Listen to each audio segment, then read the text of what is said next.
My name is Gwyneth Kituma, and welcome to the Gift of Connection Speaker Series, a series meant to ignite and inspire meaningful connections in your life. Here on this platform, we meet with a variety of leaders who create meaningful connections in their organizations, teams, and communities. Joining us today is a very special guest who is none other than Eldra Jackson III. He is the co-executive director of Insight Circle. He is a writer. He's a sought-after public speaker on the topics of at-risk youth advocacy, effective criminal justice rehabilitation, authentic leadership, diversity and inclusion, and turning around toxic mentality in masculinity. Eldra brings clarity of purpose, mission focus, and inspirations with his role at Insight Circle. He was an inmate in New Folsom, where he was adopted by Insight Circle and began his inner personal journey that eventually led to his release in 2014. And this has brought him to his current leadership role. Talking of a living, successful example of re-entry, Eldra has dedicated his free time to serving at-risk youth and acting as a facilitator, a trainer, a mentor, and a coach. Welcome, Eldra. We are excited you're joining us here today. Well, thank you, Gwyneth, for having me. And as I said before, it's an honor and a pleasure to be here today and participate. Okay, thank you so much. With the beautiful introduction, I feel like the audience would still like to know more about you and what you do. So would you like to elaborate on yourself and what you do, Eldra? Certainly. As you said in the intro and in reading the bio, I am the co-executive director of Inside Circle. And in that capacity, and what Inside Circle is, who we are and what we do is our mission is to empower system impacted people to bring forth change from within.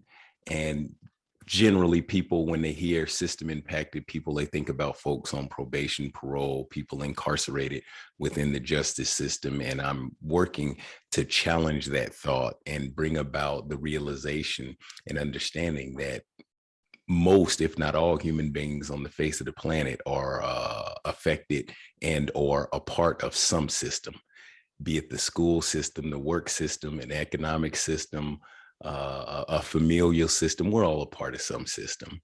But our main work is in the criminal justice system, New Folsom, California Medical Facility, Jamestown. We go into prisons in California and juvenile facilities across the country to support individuals getting to the things in their lives that have led them to the situations that they're in.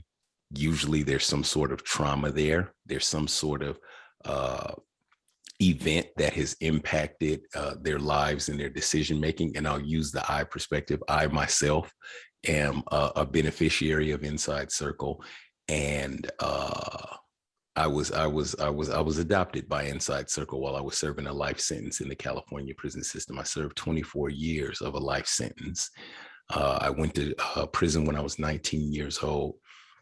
The first time I ever went to jail, I was 14 years old, and I'm not somebody who comes from the wrong side of the tracks. I grew up in a two-parent household. You know, I had a loving mother and father, and I was someone who suffered great trauma, as a very young child.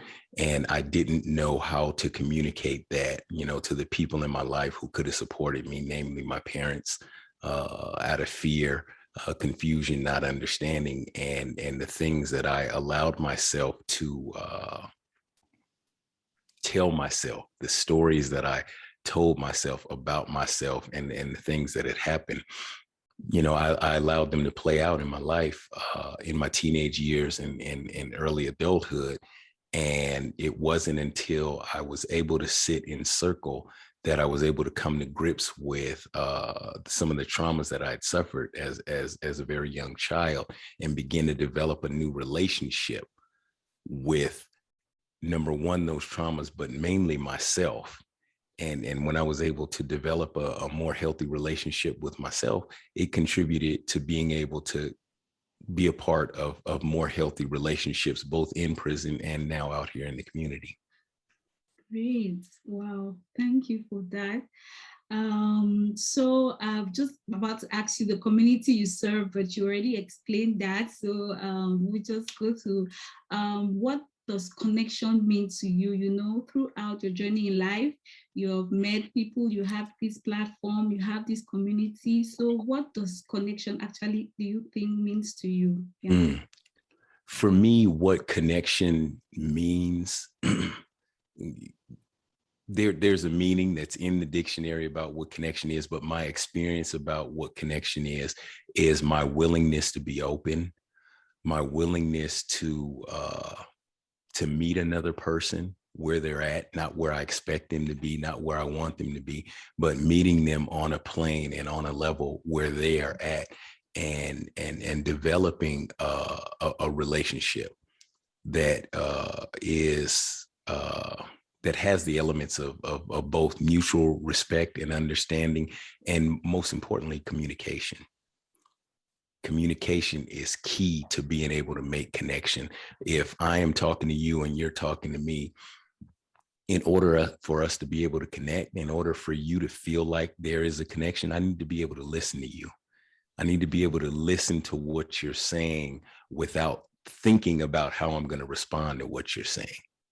And I need to be willing to be fully present to who you are and where you're at in that moment. That helps foster real connection in my experience.